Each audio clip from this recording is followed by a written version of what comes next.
Hello and welcome to The Found Cause, where we found our cause and serve the Lord Jesus Christ. I'm Michael, the man behind the machine, and to my right, your left is... Sebastian, the archivist. We're down to this teeny little corner because we're going to be reacting to Redeemed Zoomer, who happens to be on the other side of the screen here if you see him. He, of course, doesn't know we're here. We are reacting to his video after the fact in case you're tempted to think he's live on a call, being frozen. He's not. Redeemed Zoomer. How did you saw this guy before I did, right? Yeah, it's pretty big on Instagram and then started posting more videos and became, I would say, pretty big. Yeah, I mean, he's only been around for a little bit, so it's kind of hard to tell like how faddy he is. He's clearly not a fatty. What's his shtick? Yeah, he's a Zoomer, so he's his Generation Z. So are we, by the way, by like a year. So that who knows if that'll change. But we're like barely Zoomers. He's a little younger than us. We're 27. He's probably 25, 24. Sounds about right. He may be a little younger. In any case, he's not like 17. He is an adult. I think post college as well. Mm-hmm. And what's his shtick? Like, how did you discover him? He started posting all these beautiful church buildings, and I like beautiful church buildings, so I was like, what the heck is this? And his whole mission was like, this is what Protestantism used to be, as you can see in this image here. Beautiful, grand, well-designed churches.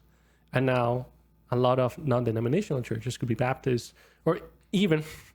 there are even Catholic churches in Latin America that look just like that. So he's saying this is garbage. We don't need this modernity. We should go back to how it used to be. There's also another image right behind us of the Pilgrims and a Presbyterian cathedral, I assume. And then a beautiful inside of another cathedral too. So his thing is make Protestantism traditional, aesthetic, cool again, and also that eventually developed later, retaking his denomination from liberalism. PCUSE. Yeah, which is the very liberal, the rainbow flag donning liberal version of Presbyterianism in the U.S. They are fully liberal, so they're not like the sort of liberals, or some conservatives are always claiming that their current denomination is too liberal, which I do that too, so I get it. But this is not like fake liberal. This is like really liberal with the rainbow flag and everything. I think he made his first break on YouTube, at least, by doing Kingdom Craft, meaning he was playing Minecraft and talking about theology, which is very Zoomery, very young, youthy. But he's definitely, he still does that, but he's definitely transitioned into more heady theological space, wearing the tie and stuff and talking about this. This video is titled, Why I Am Quitting Protestant Apologetics, which is made me click. I don't usually watch his videos, made me click. He's in the PCUSA. He says he's conservative. And by conservative, he means he doesn't deny that Jesus Christ is real and that God exists and that the Bible is true. Great. That's starting line for most PCUSA. But for PCUSA, that's, he's a wild Hitler Nazi for believing that. So he wants to hold the line on the PCUSA so that the PCUSA doesn't lose its churches and its money and legacies and all that to liberals who will eventually stop being a church altogether and just make the buildings into public libraries or something eventually. He wants to hold it there so that when the liberals die, eventually his generation can take over the PCUSA and own the buildings again, which I admire the vision as far as not letting people destroy churches and buildings and legacies of prior faithful PCUSAers. But as we said, he's young, which means he was raised in a bad denomination. PCUSA is, even by his own definition, a bad denomination run by liberals, a gospel-denying denomination as far as they don't really believe that Jesus existed in leadership, and they definitely affirm sin as being necessary for being a good Christian. The problem for him is that he's so young. He's not like he had 40 years of being ministered to by a great church, and then he starts fighting the war.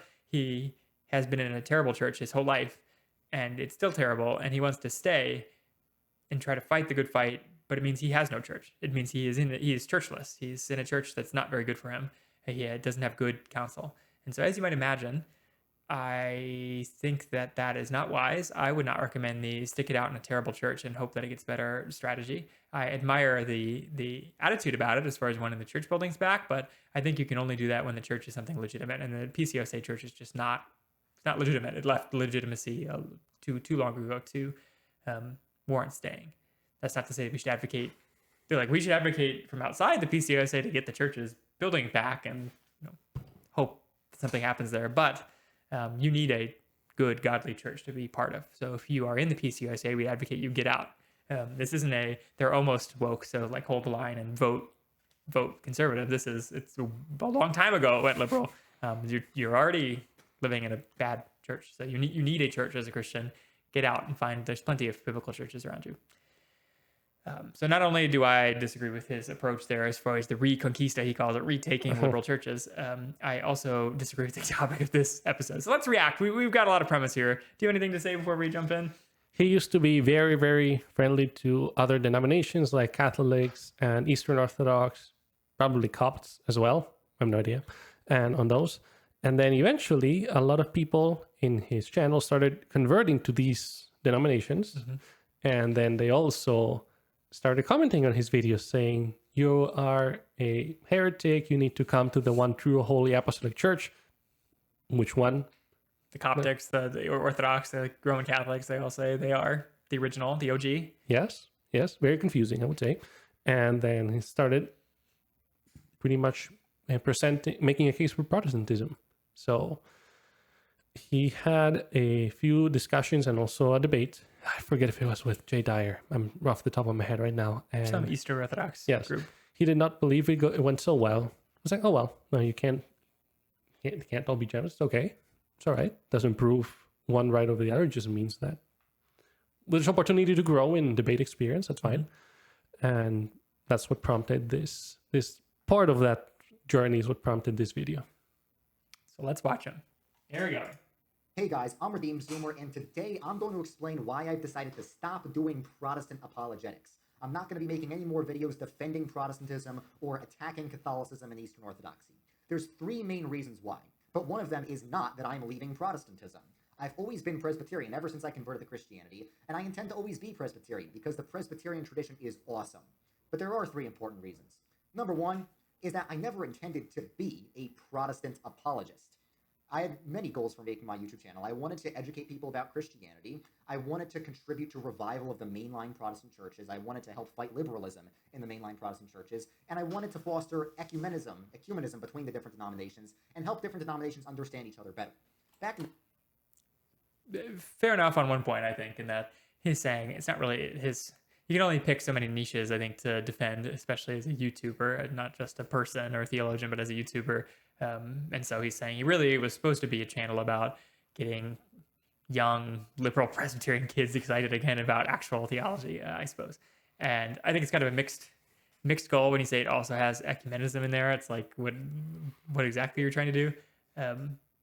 But fair enough, and that you don't want to pay attention. You don't want to take your time to make videos or do debates or whatever against non-Protestants because it's not your focus. Okay, like some ministries aren't focused on that, so I get it. That's fair. If you don't feel like that's your calling, okay, more power to you.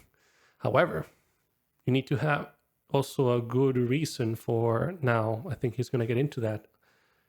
Should someone then be debating these groups? Mm-hmm. I mean, that's what immediately comes to mind. Yeah, is Protestant apologetics worthwhile? Even if you aren't doing it. Like I don't do what apologetics do we not do? I mean, we kind of touch on everything in this podcast because we like to, but I don't know, soup ministries that give out soup to the homeless.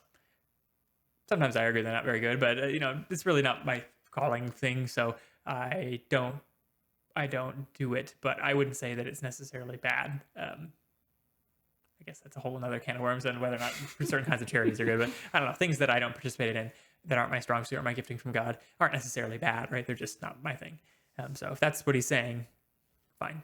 In the day, I was known as the most pro-Catholic Calvinist that there was. I was known as that Protestant who actually understood Catholicism and Orthodoxy rather than strawmanning it. The most pro-Catholic Protestant is not a moniker I would ever want.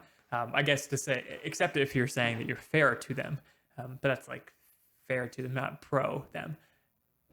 And the problem, you may have heard our content before, maybe not, but Sebastian brought 3 books today to even talk about this. The dividing lines between Roman Catholics and Protestants and Eastern Orthodox are not small. They are big, and they should be big because they are gospel level issues. So our concern with this kind of video, I am putting Protestant Apologetics and saying that he's the most pro-Catholic Protestant out there, pro-Eastern Orthodox Protestant out there, is that he's making peace with Gnostics, that he's making peace with heretics, that he's making peace with people who deny the gospel, and therefore he is letting his audience run into death with open arms and blinded eyes. We understand that Eastern Orthodox and Catholics, Roman Catholics, share a lot of our Christian history, but we have talked about it many episodes before, and we can give a little preview here too, but they have left the church. They are no longer Christian denominations, just like Mormons are not Christian denominations, even when they claim to be. And to further clarify, just like how there are faithful people in the PCUSA, like this nice guy, Redeemed Zoomer, or Bruce Gore somewhere, somehow in the wilderness of Washington State, somehow holding on to true, or in the small Orthodox, lowercase Orthodox belief. Likewise, there may be a lot of faithful Christians within Eastern Orthodoxy and Catholicism. What we're trying to say is that just like the PCUSA leadership is apostate, the leadership of these other branches of Christendom, Orthodoxy, Coptic Christianity, Catholicism, and sadly, breaks my heart, Nestorianism too, the leadership is apostate. So that's what we mean. Not the lay people, but we mean the leadership. Although, with the exception of converts who convert to Catholicism, yes. Nestorianism, that are combating Redeemed Zoomer, combating a Protestant, and they're passionate about the distinctives of Roman Catholicism or Copticism or whatever, they also have embraced the heresy. So we allow for those who were born into Roman Catholicism, born into Coptic Christianity, born into Nestorianism, to believe the gospel but still culturally relate themselves to the religion that their parents were, without actually believing its tenets. But somebody who embraces the tenets, we would also say, is anathema. We have specific videos on our channel going through each group. We have on the distinctive of Eastern Orthodoxy there, just to give you a sample, the anathema that is pronounced during the Feast of Orthodoxy. You can look this up. You can see this too on YouTube in many Orthodox churches, how Protestants are anathematized. And anyone also, just another thing that's said there, anyone who doesn't show reverence to holy icons in Eastern Orthodoxy is anathema, used in Galatians. That's accursed. You are cut off from the kingdom. That's the sense in how the word was used. Thankfully, a lot of Orthodox have the spine today to say that that's what it means. Whereas a lot of Catholics are like, yeah, maybe it meant that back then, but now it really means you're just, astray. No. Back in those days, if you're anathema, you're getting executed and you're also going to hell. So there's a strong verbiage coming from Orthodoxy on those who don't believe in these certain things. We can get on those later. But what I'm trying to say is we have very significant distinctives. And what I would say is that, Michael, too, these distinctives are heaven or hell type of issues, not just should we have modern music or should we sing hymns in church. It's more than that, is what I'm trying to say. Yeah, there's a lot more to this video, so maybe we'll get a chance to talk about it. But it's on gospel issues of they believe that works and faith save you. That's the short of it. And ever since I started getting involved in Protestant apologetics, I feel like there's a lot of hostility that's developed between me and those communities, and the Catholic and Orthodox communities, and I don't want them. We just discussed that they anathematize us, so yeah, I know, they do that. For whatever reason, it seems like Protestants, especially American Protestants, have all decided that we were the bad guys the whole time, and so we should stop being mean to them, even though officially they anathematize us way more than we anathematize them. And the funniest thing to me is that if like Baptists as a whole anathematized Catholics, but I don't think we should, like I can easily find a Baptist church that does not anathematize Catholics easily. And it doesn't even, it's like, okay, there are some Baptists who think that, but others, like the theology of Baptist, being Baptist, allows me to be totally fine with the diversity of belief amongst Baptists in that regard. Whereas a Nestorian or an Eastern Orthodox, they believe that they are in the one true holy apostolic church that's never changed forever and ever. So when they personally think that it's okay to be Protestant, but their church says it's anathema to be Protestant, their whole pitch was to join the one true church that never changes and has the exact truth. And so what do they do with that contradiction between their belief and the church's belief? Unlike me, I can separate the truth from my church's belief, right? I could say my church is wrong on that point. But an Eastern Orthodox shouldn't be able to say my church is wrong on that point because their whole religion is that the church is always right. So that's more a problem for them than for us as far as making peace with each other. Very true. That anymore. So I apologize for if I've ever strawmanned those traditions when I was trying to argue against them. And that's why, in my more recent Understanding Denomination series, I tried to represent them fairly once again. I want to go back to being that friendly, ecumenical Protestant YouTuber rather than the argumentative, polemical Protestant YouTuber. All right? Being fair and being friendly could be interpreted as loving your enemies, right? But I would be careful what it does. It does not sound like he's calling them enemies. Like, it is one thing to say, I love my enemy. I treat my enemy fairly. I treat my enemy friendly. But we know that the Bible does call us to make distinctives, especially from people who claim to be Christians, to make distinctives when they are not, to not even have anything to do with them, right? That's the command for the Proto-Gnostics in the Gospels and the Epistles, is to have nothing to do with people who are trying to don the name of Christ, but actually are liars and deceivers. So again, it's one thing to call them out as enemies, but be friendly with them. And it's another thing to call them friends and fellow Christians. And that's the line that I would say he is crossing when he says that he wants to be a friendly ecumenical, specifically ecumenical, meaning we are all in the same church, even though we're in different denominations. It's evil. You end up, he sees a lot of his audience convert because he is attracting a lot of people who don't believe it's a gospel level issue until they convert. And then they convert and suddenly they're in the church of Rome. And they suddenly know, the church teaches, the Roman church teaches that Protestantism is a gospel level issue. Weird, like, if they think it's a gospel level issue, it may be one. Maybe, we should probably think about that. Exactly. That doesn't mean be rude. That doesn't mean call anyone names. I mean, you can be cheeky, you can crack some jokes, try to be funny, but you don't have to be actually hateful or cruel towards others. James White, a great example that I can think of on Muslims. Mm-hmm. He will preach the gospel to Muslims. He doesn't make any excuses like, hey, you guys need to, obviously he doesn't say it like this, you need to repent and turn to Jesus, otherwise you're lost. You can be very polite and gentle when you say that, while still recognizing that these people need to turn to Christ. Mm-hmm. So they're not mutually exclusive, is what I'm saying. We've let him talk for 1 minute. All right. So why did I get involved in Protestant apologetics? Well, I saw a lot of my followers, whether it was directly a result of my videos or not, a lot of my followers were converting from Protestant to Catholic or Orthodox. And at first I didn't mind, because I consider Catholics and Orthodox to be true Christians. He did. Mm-hmm. Not surprising that he's saying this, which is wrong. That doesn't make you a non-Christian because you have a mistaken belief about this. But he is, now, like it or not, he's an influential YouTuber, and he sees a lot, as he's saying himself, he sees a lot of his people who follow him doing this because he presents them in a way that makes them look neutral. So he really is, he's helping entrap people into false religions, which is not good. And now he's putting out a video saying he's not going to stop, right? That's troubling. Consider them to be my brothers in Christ.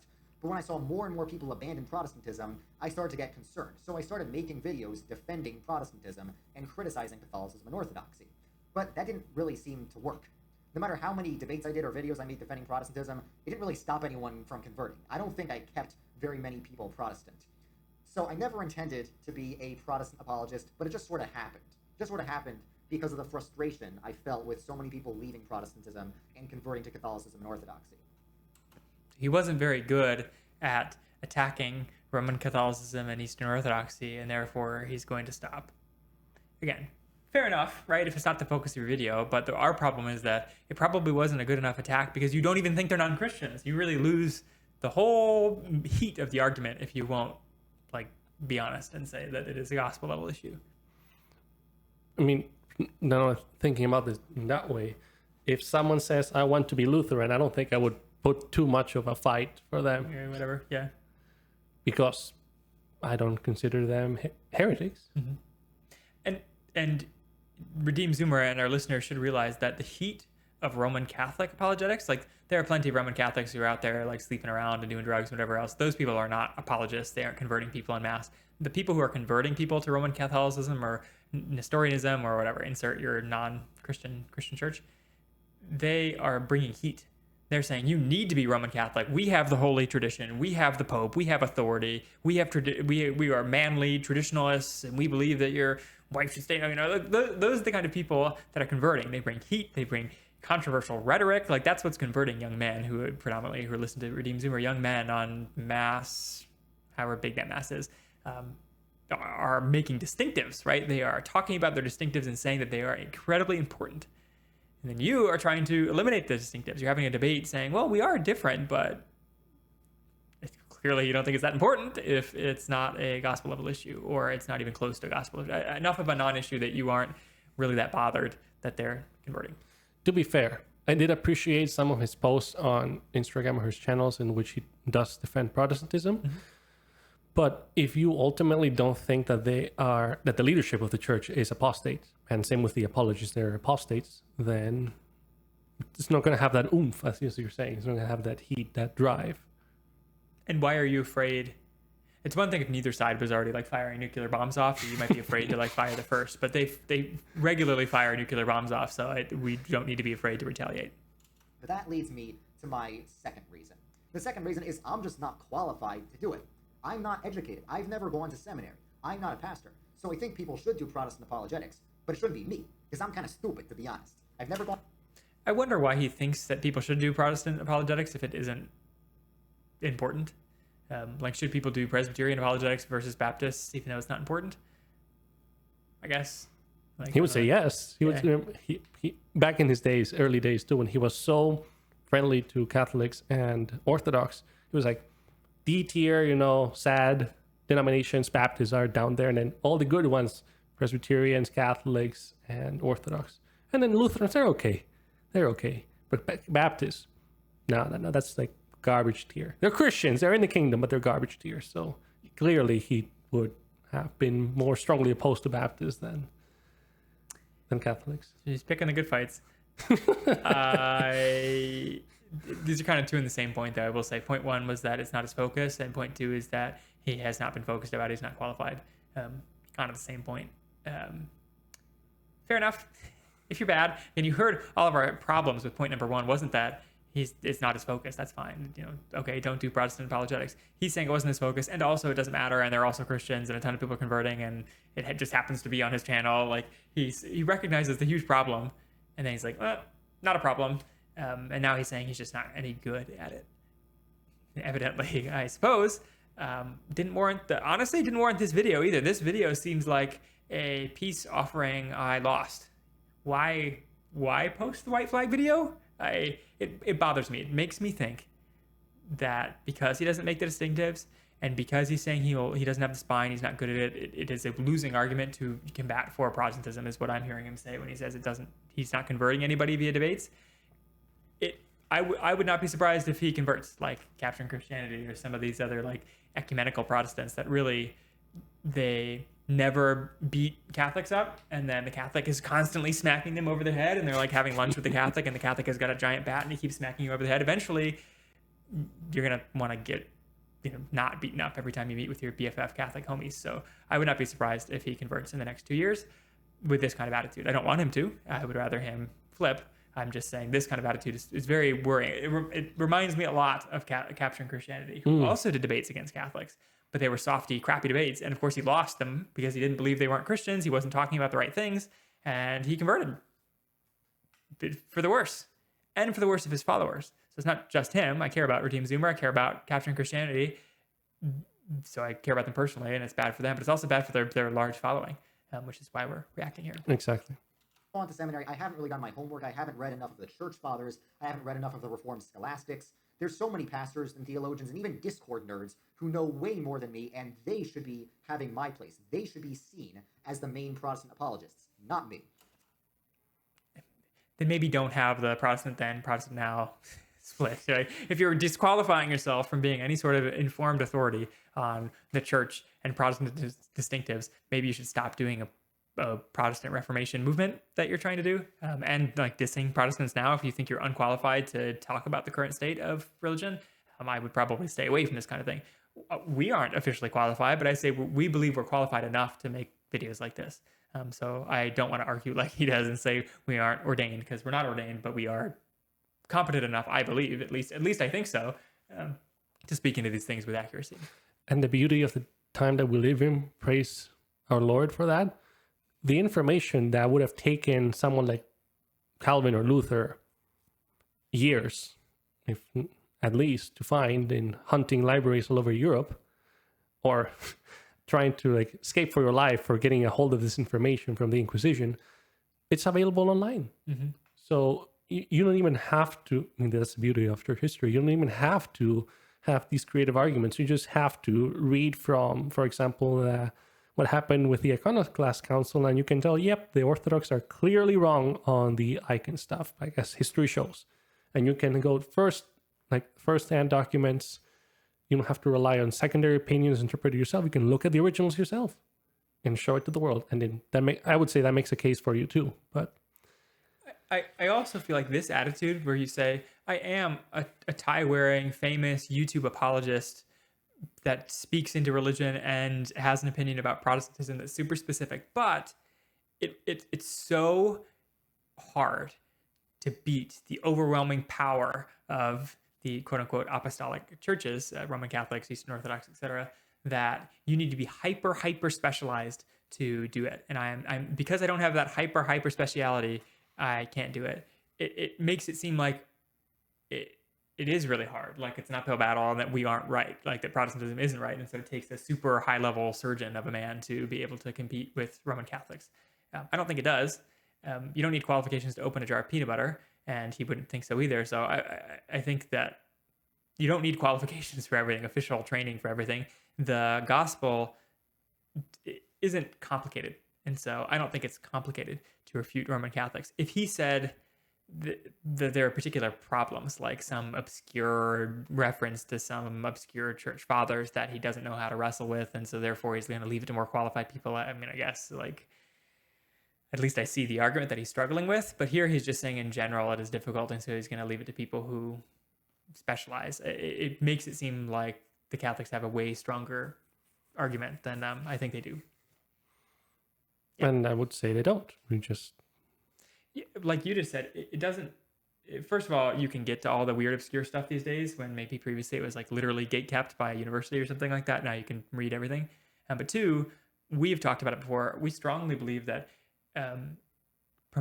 knowing the gospel is the first step to combating anti-gospel messages. And because we believe the Roman Catholics and Eastern Orthodox have an anti-gospel message, you don't really need to know all the reams of church history and their obscure philosophical arguments to be able to defend the gospel against them.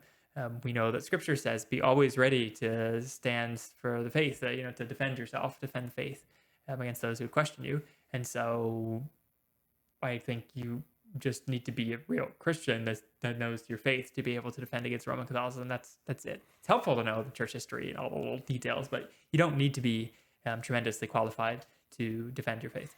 another thing to keep in mind, might be good to have some debate training or, presenting skills. Maybe that also goes into a factor, but that's something you can practice and learn from other sources, but I don't think that's really required to give a proper case for why you believe. And presentations and oration skills are part of his ministry, his appointed ministry. So that's why I say it's weird that he's saying that he is an orator, he is a YouTube influencer, he is promoting Protestantism, he is pushing all these things, but he's not qualified in like specific Catholic debate, and so he shouldn't do it. It's like, again, it's making a problem of something that I don't think he is.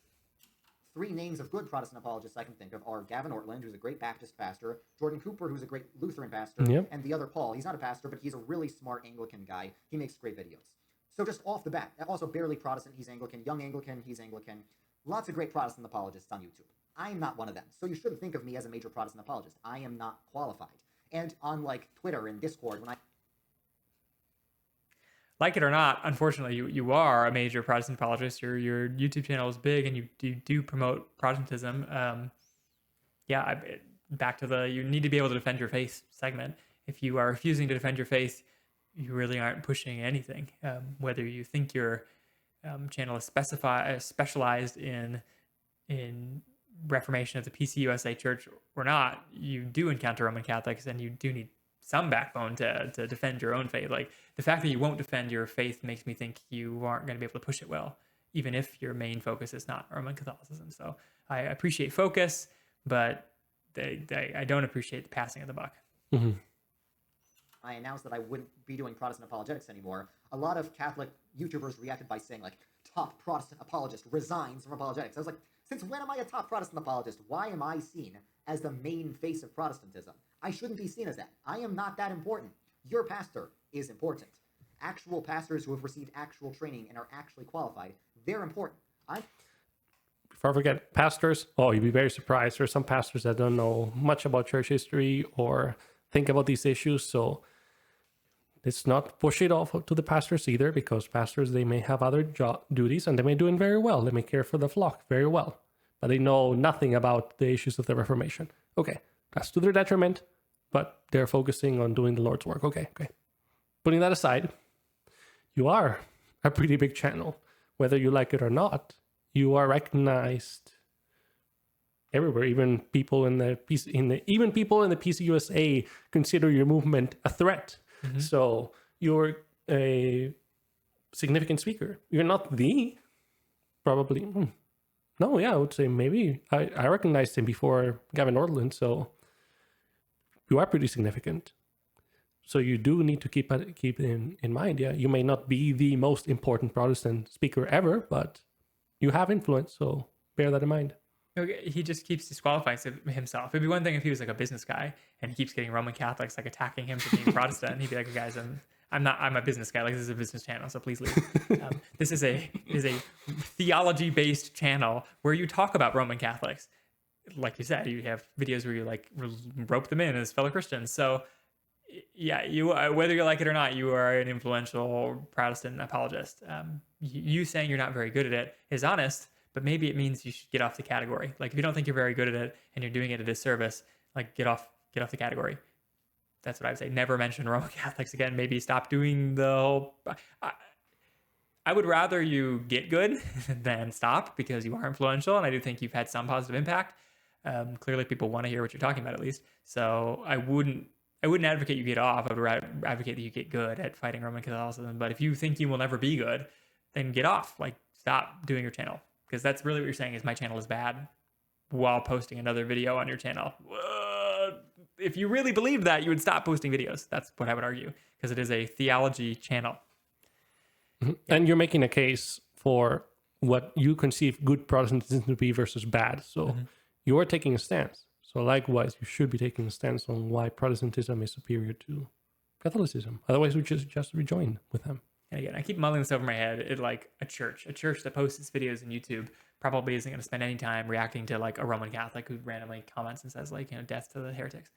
And so he may think that he's like that, right? He's posting these blasting out sermons, essentially, right? Sermons saying we should rebuild the PCUSA, and so he can ignore all the haters. Okay, I mean, all right. But this video, the existence of this video itself kind of tells me that you aren't that, because the church that is ignoring, the haters, does not post a video about ignoring the haters. It's kind of like rappers, and they say like they post a video to their haters. They clearly are bothered by their haters. Mm-hmm. This guy clearly is bothered by his losses to Roman Catholics, and I don't think that bodes. I think it is true. I think what he's saying is true. He's not being a good apologist against Catholics. I saw some of his stuff. I didn't think it was that bad, but we see now it does not have the base that it needed, and that is the conviction that Roman Catholicism actually is wrong, or not just Roman Catholicism, but that's just the biggest proponents online are Roman Catholics. Right. Yeah, I digress. We keep beating this dead horse. So I'm just a Minecraft YouTuber. I should just be a gateway drug to get you going to a real. He's just a Minecraft YouTuber, okay? And then truly ignore the haters and don't post a video like this. Church and be pastored by a real minister, a real shepherd. I should not be any of that. And if people see me as that, it'll be a disaster for them because I'm not qualified. That's the second reason.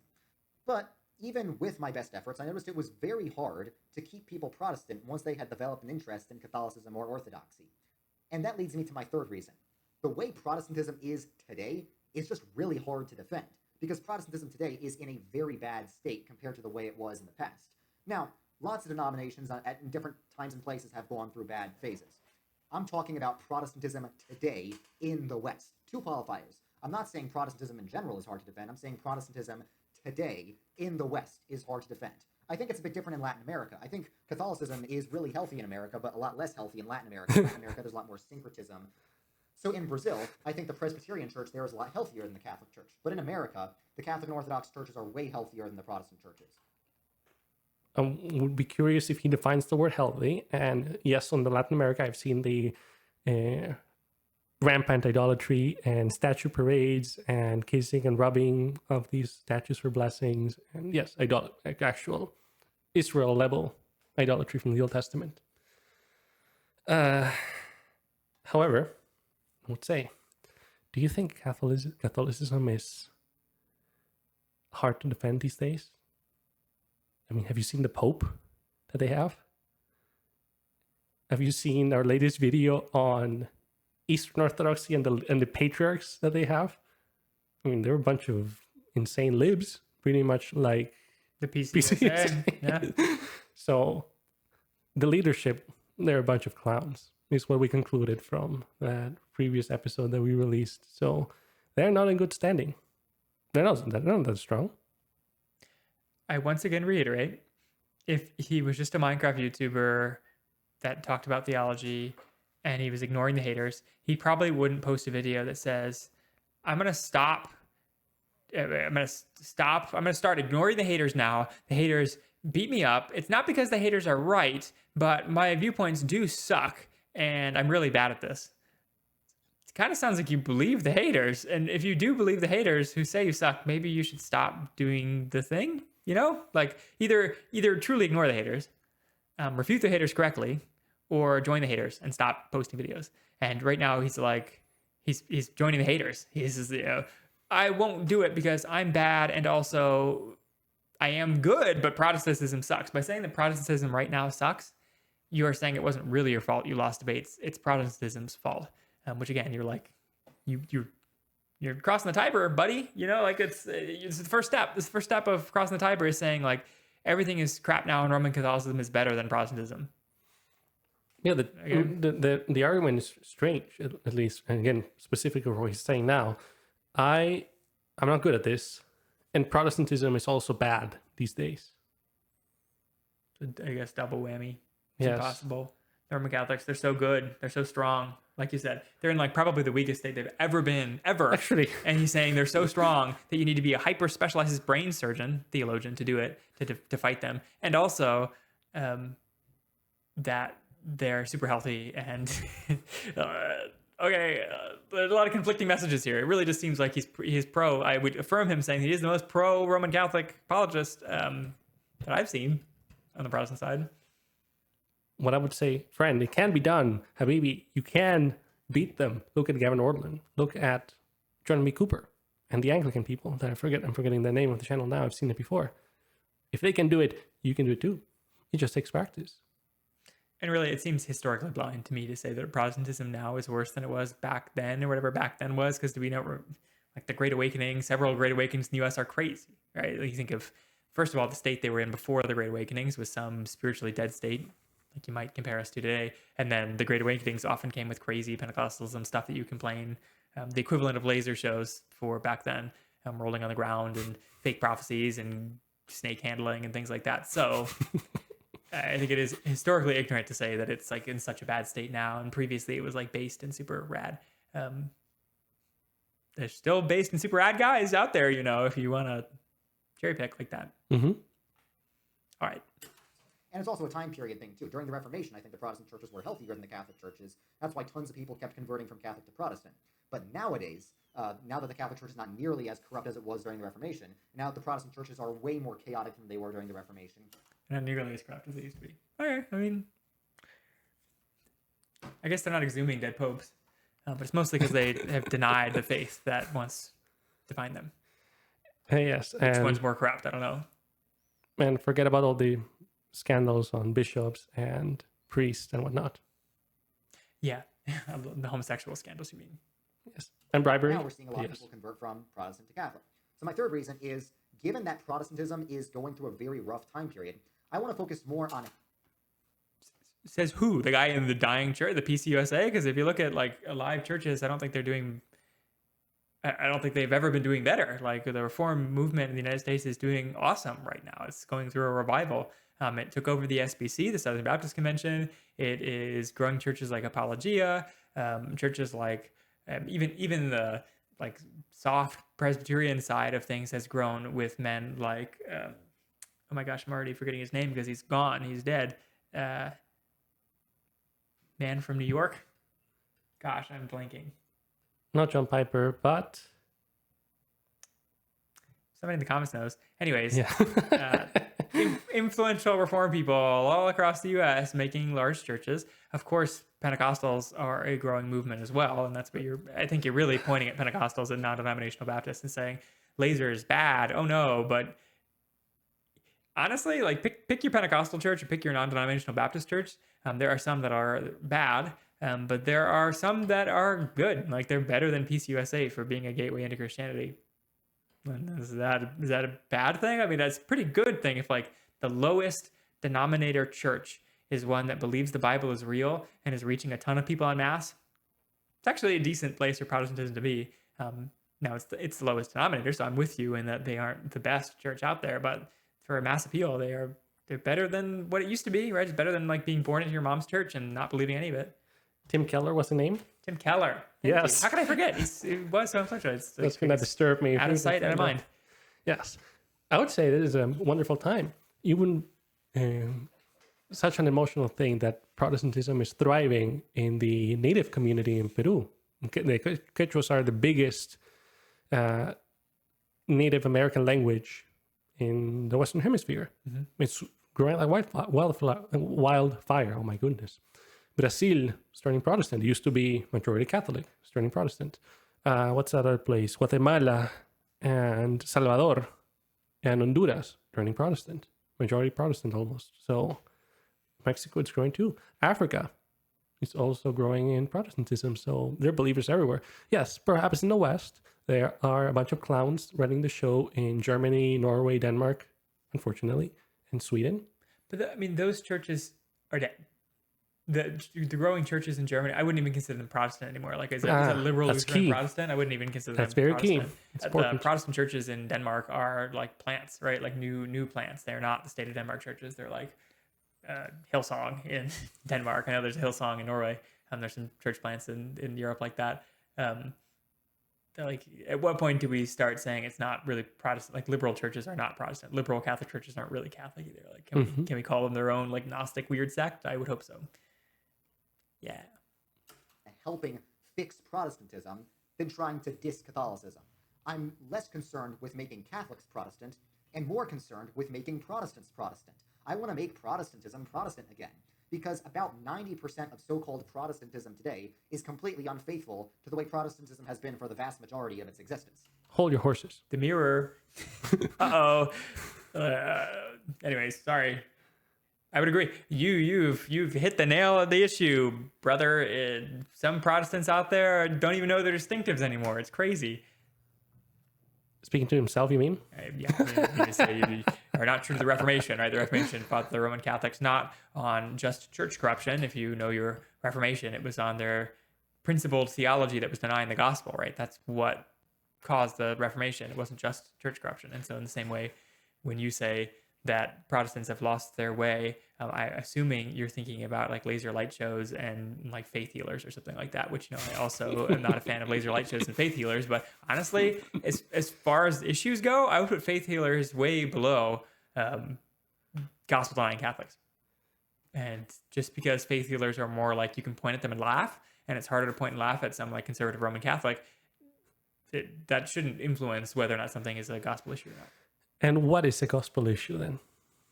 A gospel issue is something that affects your standing with God salvation-wise. And the Bible is clear in Ephesians and from Jesus' own mouth that if you stand before God and believe that anything but Jesus Christ's blood will make you righteous or not righteous before God, you are damned. You are not covered by Christ. As soon as you say that it's Jesus Christ was absolutely necessary and my works qualify me for heaven, you have now opened yourself up to judgment again. Like you have now said, okay, God, judge me by Jesus Christ. And also, did I do enough? You have not done enough. As soon as you open yourself up to, did I do enough? You did not do enough, and you are damned. You are judged by your works. So if you're judged by your own works, you will be damned. You must be judged on only the works of Jesus Christ. It's clearly said in Galatians, when the only time the word anathema is used is in Galatians, speaking to people who want to be justified by the law and Christ.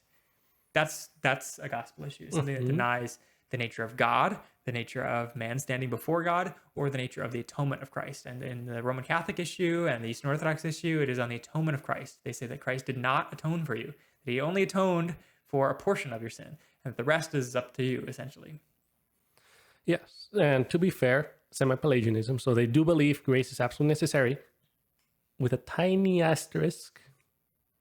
And this asterisk could be very direct, as you proposed, but look at what I've done, or it can come in very sophisticated ways. If you look at the catechism or sermons or statements from the papacy, the magisterium of the church, and it would be, you need to remain in the state of grace, you need to partake of the sacraments, otherwise you're in sin, you're not in a state of grace, you're committing mortal sin, and unless you participate in the life of the church in this way, you are damned.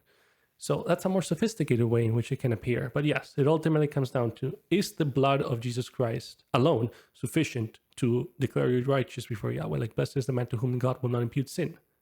Can God impute sin on you if you make an oopsie later on? Catholics would say yes. The Reformers would say absolutely not. That doesn't mean be a fool and screw around and sin all you want.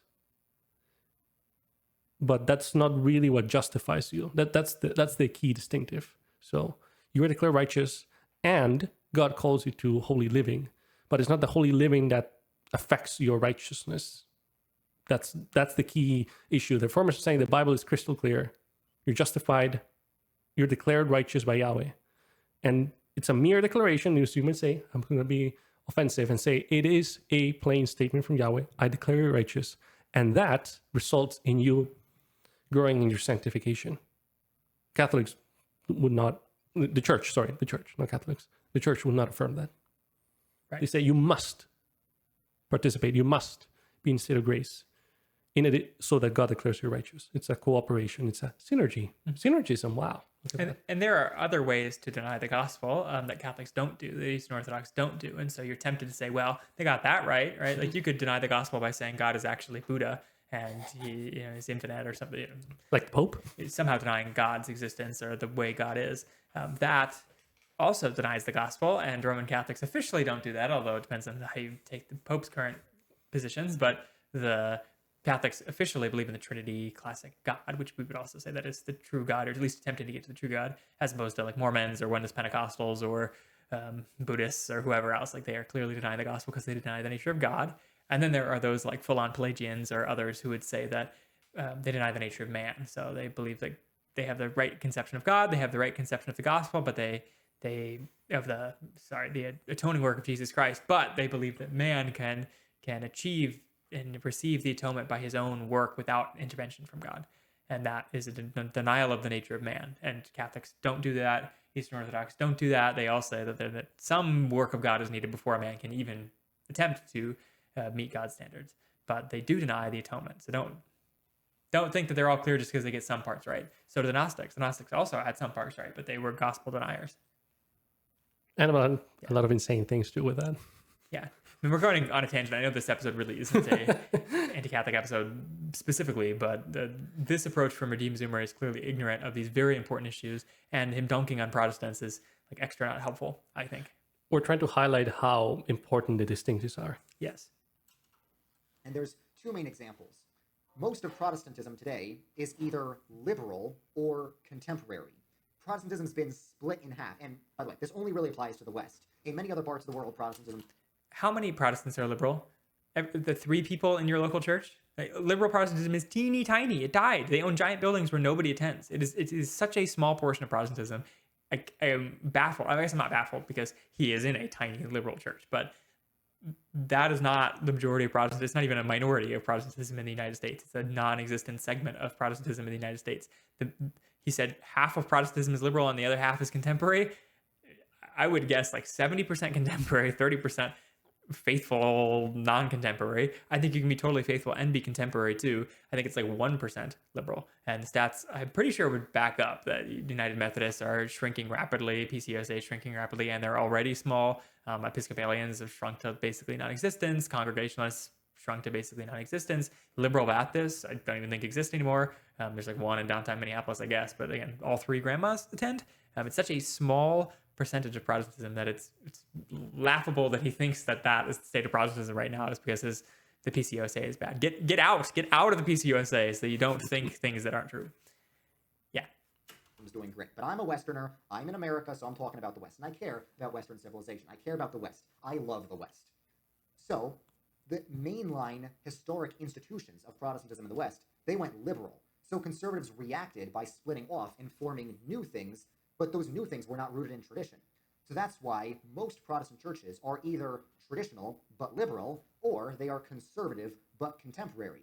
But it's uncommon to find Protestant churches that are holistically traditional, that are traditional in their style, architecture, and beliefs. Now, those churches do exist. There still are Protestant churches that are holistically traditional, and I have a map where you can find thousands of those churches all across America and Europe in the description of this video. But the reason a map is even necessary to find those shows that something is wrong. Those Protestant churches like that used to be everywhere. This gets to a totally different issue, but he is obsessed apparently with the style, like the architecture and the music. Gosh, how shallow. I mean, I'm sure he's heard this argument before, so it's nothing new to him, but like, what a shallow thing to care about. We would all, Protestants, almost by and large in mass, would say that those issues, worship style, architecture, should be bottom tier. It's worthy of thinking about, and clearly you can really only have one architecture style or one music style because that's what your church is going to do. So it's important enough that you need to choose what you're going to do. However, it is not the binding thing that should define your theology, your movement, your type of Christianity. What a shallow thing to care about. It's as shallow as a KJV only, no drums Baptist who makes their whole life, their distinctive is that they don't play rock and roll music in worship. Like you are that, except on the Presbyterian young PCUSA side. Like it's such a country bumpkin kind of position that I think it's funny that you are also in that camp. Yes, the problem is the comparisons that he's making. So we have made another episode on how it would be wonderful if in the US we had cathedrals like what I saw in Italy, like in Florence. Okay, not the Vatican, because of all the idols inside, but maybe like the one in Venice or Milan, minus the idols, or remove the idols. But we've done episodes on church buildings advocating for it. Yes. So here's what I'm trying to say. Okay, I love that beauty. I love the aesthetic. If I had the money, I would build that. Okay, I'm not against it. Now, if you hand to me beautiful building with a bunch of apostates inside, or a rock concert with good preaching that is actually interested in saving the souls of people, I will go with the rock concert that's interested in saving the lives of the souls of people. So I would trade away the building for a good pastor, good sermons, and a congregation that is faithful to Yahweh, is what I'm trying to say. So I think he has the wrong point. He has the wrong objectives in what he's focusing on. It's like you need to win souls first, and then it would be wonderful to have beautiful buildings. It sounds like he's prioritizing beautiful buildings and assuming that everything else might come after. I'm not sure, but he's giving too much emphasis to the to the tradition and beautiful buildings. I'll also say, because he's obsessed with tradition, it seems like anybody obsessed with tradition gets blinded by the fact that tradition has not always been the same, and you're probably obsessed with a tradition that's like stuck in a particular time period because tradition changes all the time, and so. He's showing on the left hand side because we're covering it, you can't see it all, but he's showing the big old looking church and like pilgrims on a boat. The pilgrims were definitely a product of their time. They were definitely styling and profiling for 1400, 1500, 1600, like the belt buckles and the hats of 1600s, right?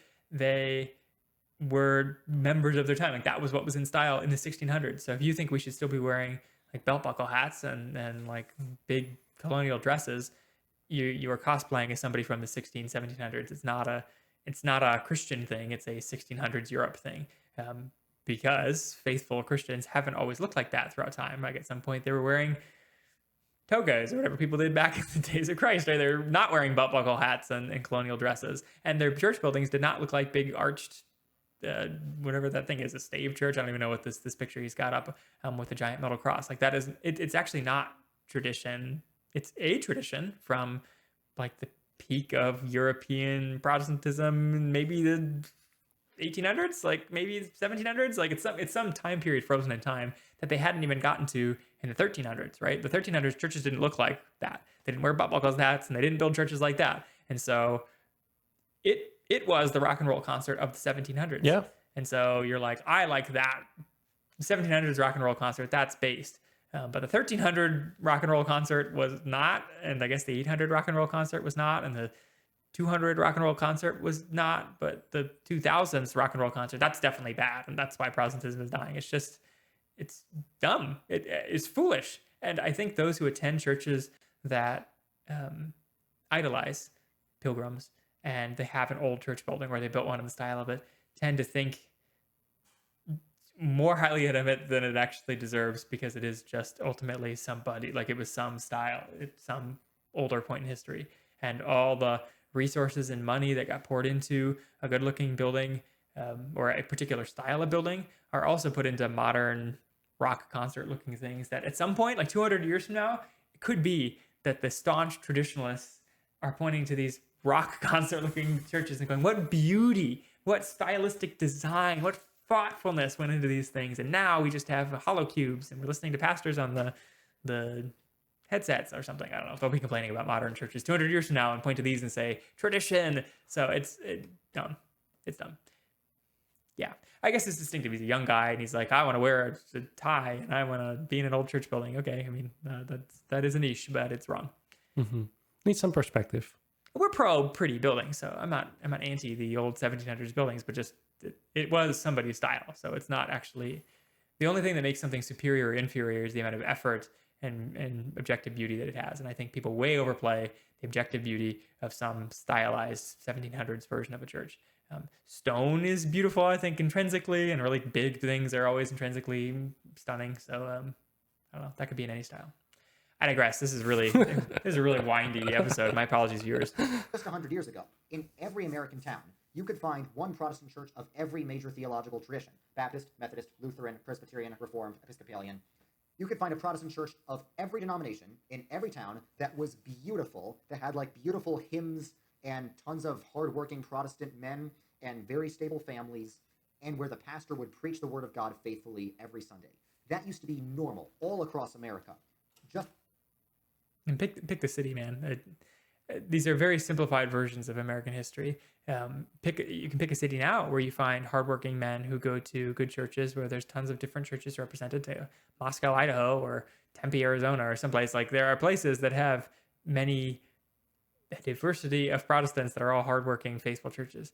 They are rare, and I would argue they were actually rare in the 1800s or whatever halcyon time you're pointing to, that all the churches were good. There's a reason that they were split across so many different denominations in a particular town, because they had their own quabbles and problems then. This painting of the past is always better than the future. Sometimes it's correct, because undoubtedly there's some low point in the modern times that there's some high point in the previous times that was better than now. But there was also low points in the old times and high points in the modern times that you could also point to and say the past is better or worse than the future. So you're cherry picking here. Mm-hmm. And I would say right now isn't even a low point in modern times. So it's hard to cherry pick it as a low point because it's not low. Yeah, take that. Just within probably your grandparents' living memory, right? But now it's not the case. Now that has become increasingly rare. So I'm trying to... And I was like, well, just stick to the point that you can highlight here. My grandparents lived in a time where like the Jesus movement had to come because everybody had left church and they didn't even hear the gospel and weren't even baptized. Like that's where my grandparents came from. So maybe your grandparents lived in like a beautiful town of paradise and pleasure, but not my grandparents, brother. Yeah, I mean, your grandparents grew up in Peru equally. Like, was it a great church? No, it was just a Peruvian Catholic church. Just a good old Catholic church. Or the Danish. No, the one in Denmark is pretty simple. The one my grandmother went to back many ages ago. All right.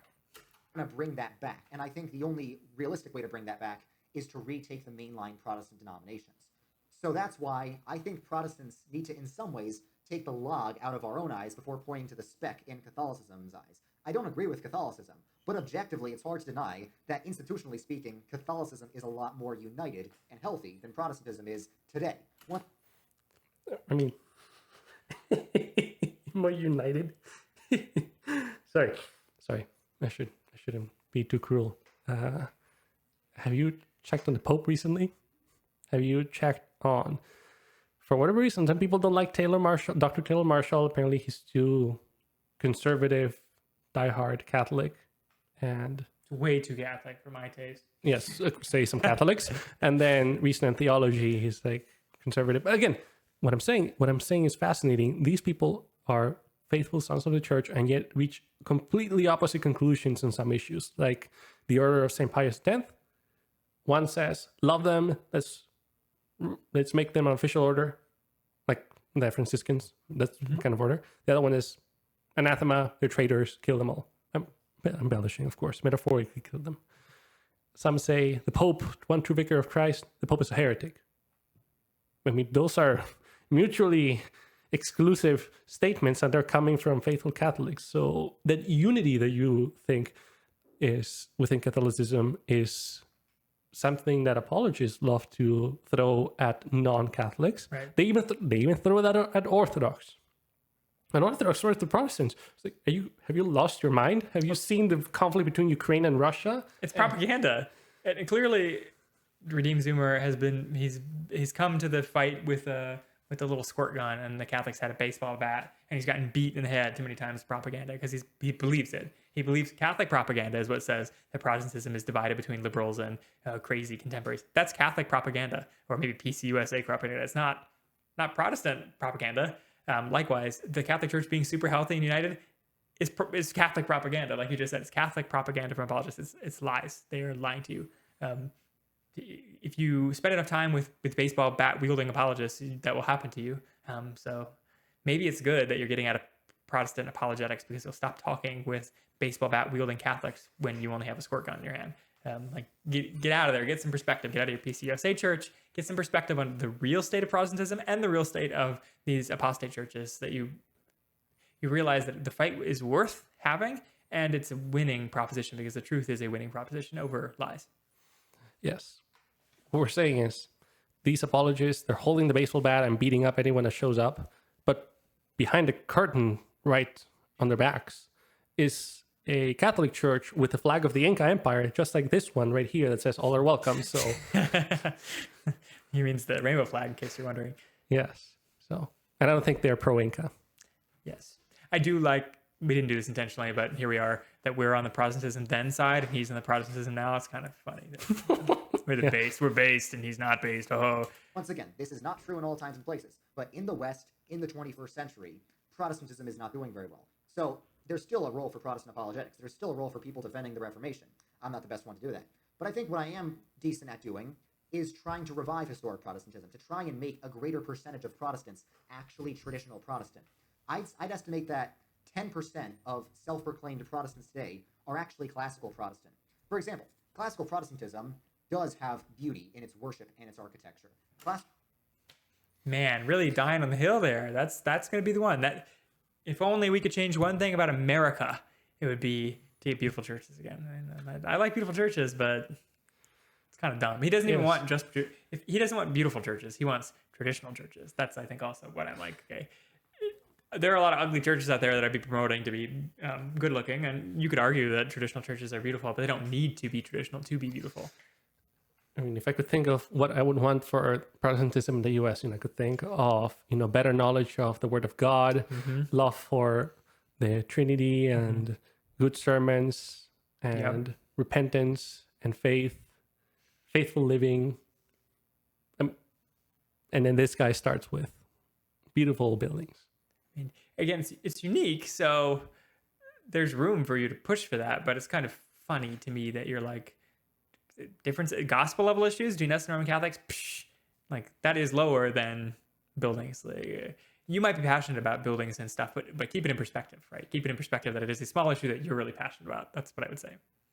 classical Protestantism is very sacramental. It affirms that baptism saves, and that we really feed on the body and blood of Christ in the Eucharist. My gosh. And that Mary is the mother of God. Yeah, And crucial it affirms issues. the Bible is the infallible word of God. So that is classical Protestantism. But most of modern Protestantism in the West today departs from that in one way or another. Big oof on the traditions. Fine, that's all well and good.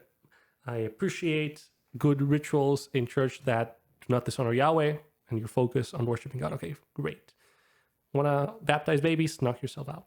Okay, going back to the Reformation. What was? I mean, I know those were important for the Reformation, but what was this one big thing that was really important for the Reformation that I think he forgot to say? It just can put in. The hinge that everything turned on? Yes. I can't just quite put my finger on it. You mean justification? Oh my goodness. Oh! Yeah. Yeah. That's what defined Protestantism, not the other traditions that you mentioned. You can have them, knock yourself out. I love cathedrals. I love beautiful buildings. But justification is what made Protestantism. I think it's becoming, my theory is increasing that he has been interacting with way less faithful Protestants than he's been interacting with faithful, fervent Roman Catholics and Eastern Orthodox. And so his confidence level in Protestantism has dropped to all-time lows, and his confidence level in Roman Catholicism and Eastern Orthodoxy has come to all-time highs. And so he is suddenly appreciating all these very Roman Catholic traditions, and he's like, those things are good because the really fervent, strong Roman Catholic debaters are telling me they are important, and I have, Protestantism sucks right now. Again, he said it's not a conversion video because it's not, but it seems like it's a conversion video. That's how poorly it's coming across. So this seems like a snapshot in Redeem Zoomer's collapse, and I don't like that. And he should either get off YouTube so it's not a public collapse and he can restore himself and stop fighting the fight if he's getting battle fatigue, or he should learn how to fight better. If he is a fighter and he wants to keep doing this fighting, he needs to fight. He can't just keep getting punched in the face, because if you are on the side of truth, you can win. You can punch back. You can defend. You shouldn't be getting punched in the face like this. So if you are getting punched in the face, you really should get off the battlefield and go learn how to fight or hide. I don't know. You don't have to be on the front lines, and he is on the front lines, and he's claiming he shouldn't be on the front lines, and he's getting punched in the face, and it hurts, and you can tell because the bruises are showing. The bruises him caring about whether we believe Mary is the mother of God or not. Find me the Protestant church in America, the most crazy fundamentalist Protestant church in America that won't say that Mary is the mother of God. There are none. The fact that we don't have her in an image in the back of the church, I guess, is maybe your problem or something. You're bruised from Roman Catholics who care about that kind of stuff. Get out of the fight or learn to say that it's not actually important. That's why I'm passionate here.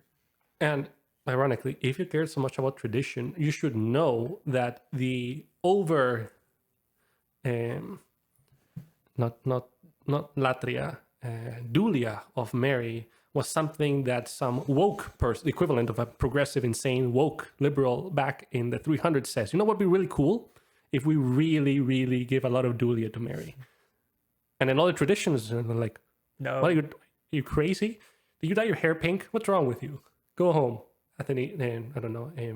Ignatius, whatever other name you want to give to some Roman back then. That's what happened. So that hyper veneration of Mary in Orthodoxy or Catholicism was something that some insane woke person decided to go against good traditional Christianity, and then just slowly but surely that brand of wokeism took over in the 200s, 300s, 400s, and led to the idolatry that we have today in Roman Catholicism with all the Marian dogmas. So if you care about tradition, look back before all that hyper veneration of Mary and stick with that. The reformists could only pick their fights. They probably would have if they lived long enough. But like the reformers, we, I'm sure, have hangers on that we haven't gotten rid of yet. So I don't need to point fingers, but we're directly coming out of Roman Catholicism. So you expect them to have some hangers on that we can be rid of now, 500 years later. So the two ways I want to help fix Protestantism is, one, by fighting liberalism in the mainline churches, and two, fighting these... Are you? I really hope you are. I have heard the debates. I don't think he's actually done that bad debating, frankly. For all this, he's super bruised. it must be like the internal bruising here, because externally the debates are fine. Like they're not mind blowing, but they're not like he's falling on his face, being destroyed. But clearly he's been internally bleeding because these punches have made impact on his psyche, and he's capitulating on these points. You're not that bad. Yeah, but like why? If fighting liberalism means like I want my church building to look good, like the liberals, as you have a picture of, the liberals have good looking church buildings, old, stinky, mothball filled church buildings. They have them. Like that's not fighting liberalism by advocating for tradition like that. Tradition for believing Mary is the mother of God. I'm sure you can find like every liberal mama known to man that will say that one, right? Find the frumpiest lesbian pastor. She'll be like amening from the back seat of her Subaru that Mary is the mother of God, and have some extra theology in there for you about what being a mother of God means. You're not really fighting liberalism with weird stuff like that. So, I hope the mission goes well, but it seems like you've got a lot of tools in your tool belt that aren't really built for fighting liberalism if that's your main pursuit. These radically low church evangelical tendencies, and also these anti-intellectual tendencies that exist in a lot of evangelicalism. And you can help too. If you're a Protestant and you also want to fix Protestantism, you can help by either attending mainline churches and trying to reform and revive them. That's the best thing you can do. But even best thing you can do is leave your biblical church and find a terrible church and give them your money, time, and effort, have no oversight over you in an attempt to win the building over. I like buildings, but not at the expense of killing yourself. So don't do that. Don't find a mainline church that does not preach the gospel and join it. Abandoning your real church and give your money, time, and effort to a church that hates you. You won't be fed. You won't have somebody over you that can correct you. You're going churchless.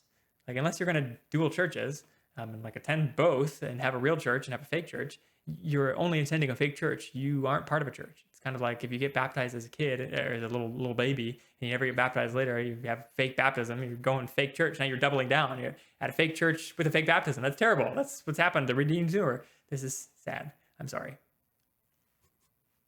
Even if you're not attending mainline churches, just trying to get more invested in traditional Protestantism, reading the Confessions of the Reformation, maybe going to some traditional Protestant church, even if it's part of a conservative offshoot, even if it's not in the main line. I think it's best if I try and build up rather than tear down. So rather than trying to tear down other denominations, rather than fighting other Christians, I want to try and build up Protestantism. I want to try and build up God's kingdom. And you tore down Protestantism in this video post. Every time you post a video that has that puts Roman Catholics inside of the same church body, that you have like 2 weeks prior to this video, he had a tier list of issues where he makes issues, if they're super important or not that important as the scale goes down, and he put bad issues in the tiers, like tiers where they shouldn't be. I think at least you are tearing down your fellow Protestants by weakness, by capitulation. So I hear you in that it's better to propose solutions than just identify problems. I think I could do better than that. We could do better than that. Like that, I admit is a good pursuit. But when you are weak, you do inordinate damage. So I've said it a couple times now, either learn to fight or get off YouTube, because you're not helping fight liberalism. Unfortunately, the tool belts that you're using aren't actually helping fight liberalism. They're converting people to Roman Catholicism or Eastern Orthodoxy or whatever else that you're saying your followers are going to. At best, you are getting Minecraft kids interested in thinking about theology, but then you're leading them into baseless thoughts about theology, where the most important thing is the way the church building looks, and it's okay to be a papist. These are things that are not okay. And when you yourself have said that you aren't qualified to be defending Protestantism against Roman Catholicism, then get off. Like then stop doing it. Yeah, because if you focus so much on tradition and taking over institutions, that's a very dangerous logic. And this is what I mean. And correct me if I'm mistaken, Michael. He says we shouldn't abandon the main lines because they have institutions, the tradition, the beautiful buildings. So Protestants should go there and join. Okay. Protestants left technically, if he doesn't consider Catholics apostates or heretics, Protestants left the OG institution, which is the Catholic Church. So, I mean, wouldn't one of his viewers just jump to the conclusion and say, oh, why don't if I should go back to the OG, the one that's even more OG than the Protestant mainline is the Catholic Church. That's why I think that Redeemed Zoomer is on a path here to conversion based on his logic. Lord help him. that he not do that, but that's where it seems like to me. So what you need to say is that the OG is Protestantism, and you need to explain, and you need to be able to defend that the traditions of Protestantism are good, and it stops there because Catholicism has gone off the rails. Because if you are also making the case, as you're trying to say, that in using words like ecumenism and other Christian denominations, you're including their Orthodox and Catholics, you're saying they're part of, we can have communion with one another, we're friends, we're in the same team. If you say that, that's not going to stop anybody from joining them. But frankly, this kind of episode highlights them, makes them seem like the bad boys, makes them seem exciting. Again, you're digging a grave here. And I can't do this alone. That's why I need your guys' help. So that's why I invite you to get active in your local churches, to get active, get involved. And if your local church is not a traditional Protestant church, but you want traditional Protestantism, then consider going to an older, more established traditional Protestant church. Now, people ask, okay, if I'm all Captain Re-conquista, why can't I Re-conquista my non-denominational church to make it more traditional? Well, there is a re in Re-conquista. Re-conquista doesn't mean turning something into something it never was. Reconquista means restoring churches to what they were founded upon. I don't think you should bother trying to restore a non-denominational church into something that it never was, nor was never intended to be. Non-denominational churches are not historic Protestant in any sense. If you are non-denominational, that's fine. You could be non-denominational, but you can't claim to be historic Protestant. Non-denominationalism cannot be called Protestant in any sense other than the most broad categorization. Because non-denominationalism didn't exist until the 1800s, and it was a conscious rebellion against established Protestant churches. So it's like the Ben Shapiro meme. It's like, how can you say non-denominationals aren't Protestant? Where is that written? In the name non-denominational. So I want to try and promote actual Protestantism. I have a thought on that. What if it's a non-denominational, but then you don't agree with, for example, infant baptism, but you like the catechisms like Heidelberg or Westminster, or the London Baptist Confession of Faith? So yes, you did not have any of that. You came out of like Azusa of all things, but let's pretend your church. I mean, the church is made of people. What if the people just decide to, yes, we're going to adopt these doctrines now? It once again seems ignorant of what successful non-denominational churches actually are, because I'm thinking of the non-denominational churches that are large in the Twin Cities where we live. One of them is they're really rooted in old Pentecostalism, and so they hold to a Pentecostal creed, but they call themselves non-denominational so that they're not like, that organization doesn't really have authority over them. They're by choice in some organization that roughly outlines Pentecostalism. So it is a denomination. It's a way of saying they're independent is really all it means.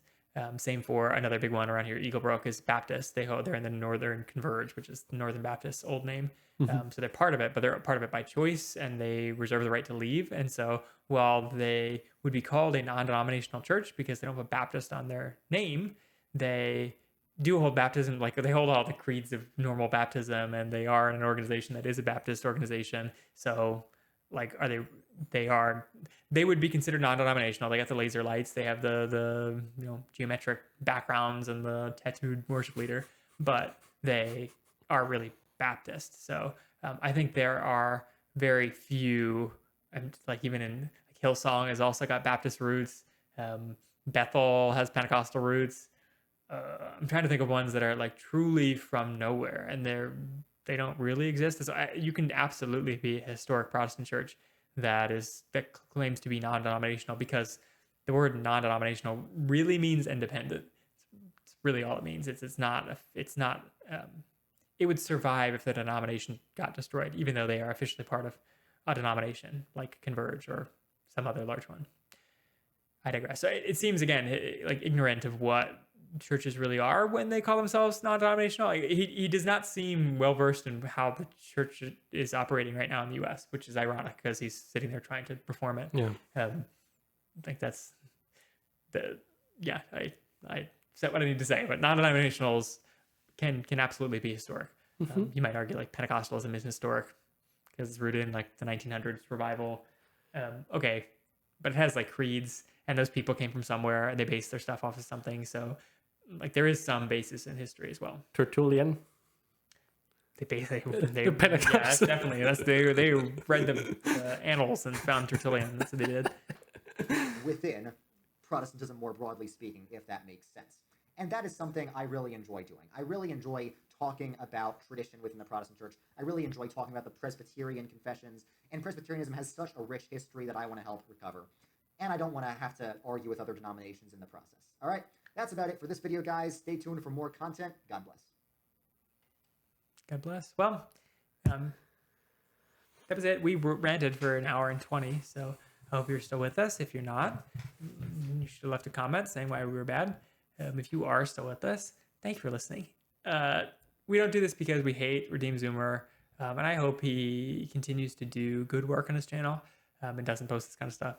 I don't need to see him get off YouTube, but if he continues this kind of thing, I think he should.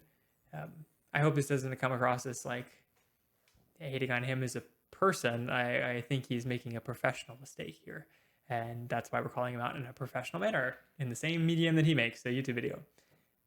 Any closing comments on the issue in general, Sebastian? Yes, you can get good. You have all the resources. The world is your oyster, and there are great teachers you can listen to and learn from. Gavin Nordlund, very accessible, very eloquent, easy to listen to. You can get experience from him, and believe they may have had contact with each other before, so I don't recall. And yeah, there's resources. And if you are going to make the case that Protestantism is special, you need to contrast it with other quote-unquote denominations. And if you care about tradition, if you care about the roots of historic Reformation churches, you need to reevaluate what made Protestantism distinctive when the Reformation happened. Mm-hmm. And it's not the confessions, it's not the traditions or any of that. It is justification. And you need to reevaluate.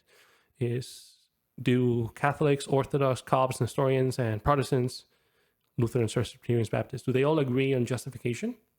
I would say Baptists, Lutherans, and Presbyterians are on one side for sure. I would say Catholics, Orthodox, and the rest, they're on other sides. Mm-hmm.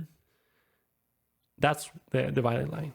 And then you need to at least be able to understand that and communicate that to your audience. I mean, you don't have to do it in every single video, but you need to be willing and able to defend that should they need arise. And that's right now it seems like you're not. That's just the impression we're getting. That's how we have found our cause in serving the Lord Jesus Christ. I'm Ben Michael, the man behind the machine, and to my right has been Sebastian, the archivist. Thank you for listening. If you want to see the rest of our episodes, you gotta find us on foundcause.podme.com, where you can download all of our episodes for your listening pleasure for free. Can you believe it? We do this for free. Wow. An hour and 20 minutes you won't get back in your life, and we did it for free. Thank you. We've lost money in this channel. We've only lost money, actually. Praise God. We have a Spotify channel. You can go to Spotify. You can find us on iTunes. You can find us on YouTube or Facebook if you want to see our beautiful faces and the beautiful face of Redeem Zoomer and his images. Yeah, so find us next time, but we will do something completely different. We don't only do reactions here, we also do our own positive content. So if you're looking for some positive content, check out last episode. That was a great one. Or check out the next episode that we'll put out. I'm sure it will be a banger. So until next time, bye. Bye.